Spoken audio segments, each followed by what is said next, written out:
मित्रों नमस्कार। आज हम चर्चा करेंगे इस वीडियो में फ्यूचर कंटिन्यूअस टेंस के सेकंड पार्ट के रूप में इस टेंस के प्रयोगों की। फ्यूचर कंटिन्यूअस टेंस का प्रयोग कहाँ कहाँ होता है, आज हम इस वीडियो में सीखेंगे। इसका फ्यूचर कंटिन्यूअस टेंस का जो सबसे पहला प्रयोग होता है वो है भविष्य के किसी समय पर जारी रहने वाले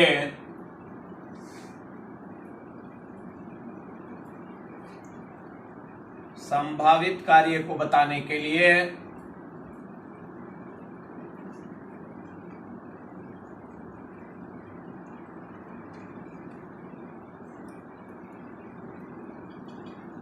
तो प्रयोग जानना हमारे लिए बहुत महत्वपूर्ण होता है। प्रयोग से हमें दिमाग में रहता है, ध्यान में रहता है कि इस टेंस यहाँ इस प्रयोग के आधार पर इसी टेंस का प्रयोग होना है। तो देखिए, भविष्य के किसी भी समय पर जारी रहने वाले संभावित कार्य को बताने के लिए हम फ्यूचर कंटिन्यूअस टेंस का प्रयोग करते हैं। कैसे? एग्जाम्पल्स के द्वारा समझें।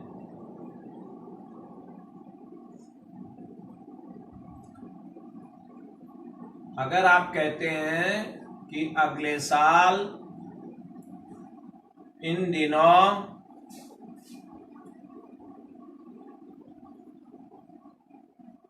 हम शादी की तैयारी कर रहे होंगे,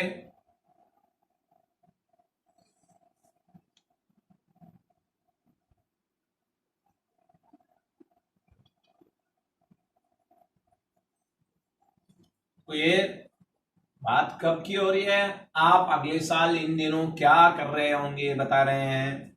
तो ये एक जो है भविष्य के किसी समय की चर्चा हो रही है। ट्रांसलेशन क्या होगा इसका? We shall be preparing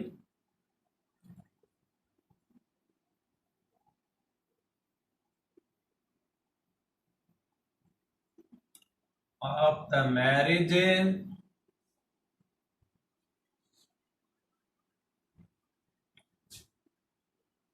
these days next year।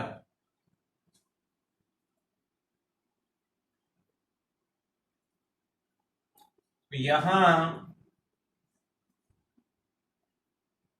देख रहे हैं आप, सब्जेक्ट वी है। वी के साथ में हम हमेशा फ्यूचर टेंस में सेल का प्रयोग करते हैं।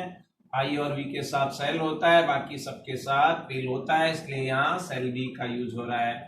इसी तरह से अगर इसका एक और एग्जांपल लेकर देखें, मैं या और किसी का नाम ले लीजिए, मोहन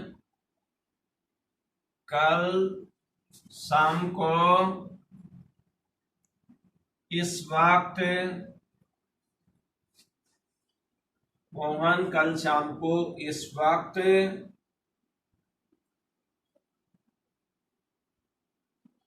अपने चाचा जी के बच्चों के साथ खेल रहा होगा।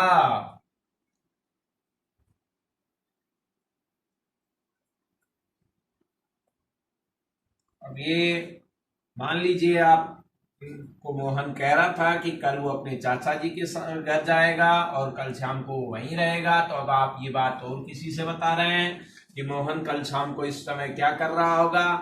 तो ये इसी टेंस में हम इस बात को कहेंगे और इसका ट्रांसलेशन होगा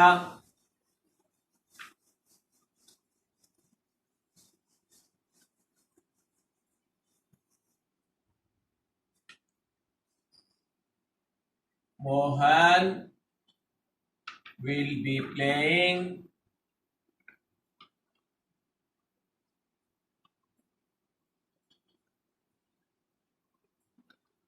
with his cousins at this time tomorrow।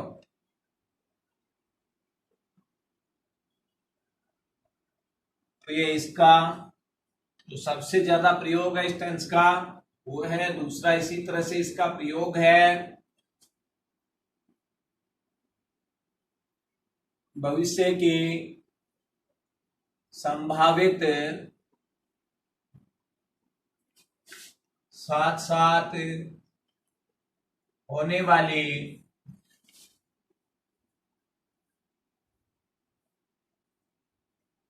दो क्रियाओं को बताने के लिए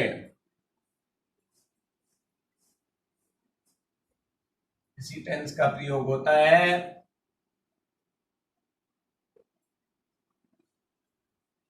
पैरेलल एक्शंस जिनको कहते हैं, तो फ्यूचर की जो भी पैरेलल एक्शंस होंगे उनको इसी टेंस में एक्सप्रेस करते हैं। जैसे एग्जांपल्स के द्वारा हम समझें,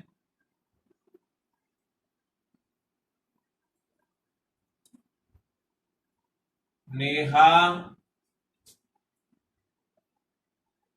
कल सुबह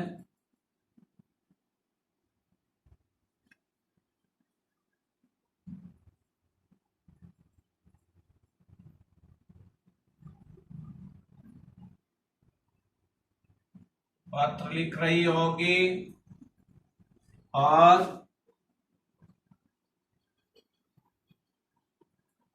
संगीत सुन रही होगी। अब यहां ध्यान दें कि वो दोनों काम, कुछ काम ऐसे होते हैं जो साथ साथ हो सकते हैं। आप म्यूजिक भी चालू कर सकते हैं और उस समय दूसरा काम भी कर सकते हैं। तो नेहा जो है पत्र भी लिख रही होगी और म्यूजिक भी सुन रही होगी। नेहा ट्रांसलेशन हो जाएगा विल बी लिसनिंग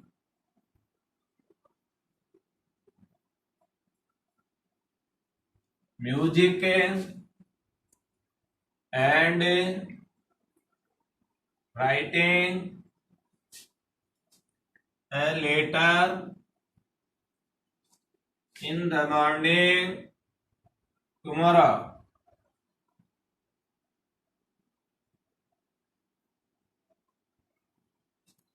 ध्यान दें, यहां इसमें दो काम साथ साथ हो रहे हैं, पत्र भी लिख रही होगी और संगीत भी सुन रही होगी। तो इस तरह की जो पैरेलल एक्शंस हैं, उन पैरेलल एक्शंस को बताने के लिए भी इस टेंस का जो है प्रयोग होता है। फ्यूचर की पैरेलल एक्शंस हमेशा इसी टेंस में बताई जाती हैं।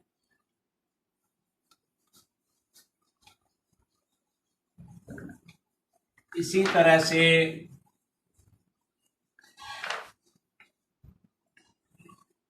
भविष्य के जो है पूर्व निर्धारित कार्य,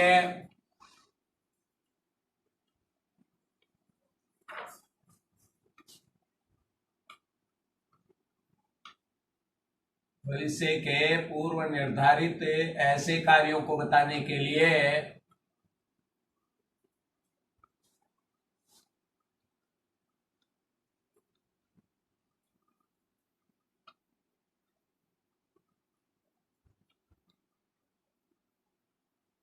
जो किसी आगामी समय पर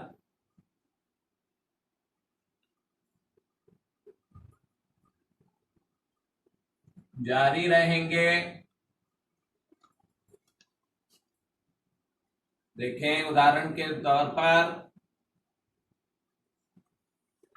अब वो एक तरह से निर्धारित है, वो तो यहाँ एक संयोग तो अलग बात है कि संयोग तो कुछ भी हो सकता है, भविष्य में हमेशा संभावना छिपी होती है। लेकिन बात जहां तक करें कि वो पूर्व निर्धारित है और ऐसा होगा, तो ऐसा ऐसे जो है कार्य को बताने के लिए जैसे कहा जा रहा है, कोई आप जो है आप में से स्टूडेंट है वो कहे कि मैं 2022 में कॉलेज में पढ़ रहा हूंगा,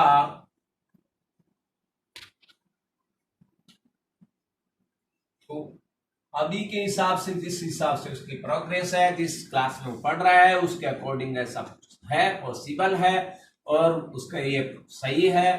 तो क्या होगा, I shall be studying in college in 2022। तो यहाँ इस तरह के जो टेंसेज होते हैं या सॉरी इस तरह के जो वाक्य होते हैं जिनमें भविष्य का पूर्व निर्धारित कार्य होता है और जो भविष्य में जारी रहेगा, ऐसे जो है वाक्यों को हमेशा इसी टेंस में बताया जाता है। और एक लेते हैं एग्जांपल, निशा 4 साल बाद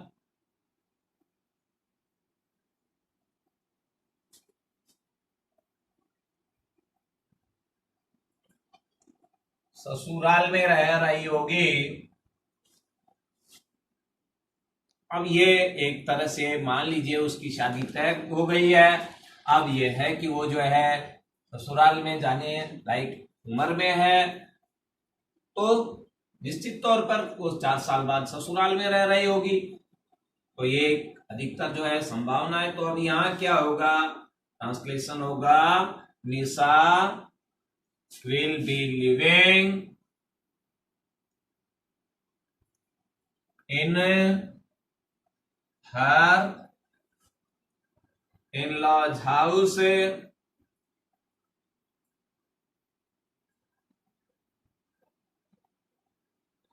after 4 years। तो यहां हम देख रहे हैं ये ऐसे जो है इस टेंस के प्रयोग, और मैं समझता हूं आपको अब इस टेंस के प्रयोग अच्छी तरह से समझ में आ गए होंगे। आपने अगर अब तक हमारे इस चैनल को सब्सक्राइब नहीं किया है तो कृपया आज ही सब्सक्राइब करें और इसे ज्यादा से ज्यादा अपने मित्रों को शेयर करें। थैंक्स।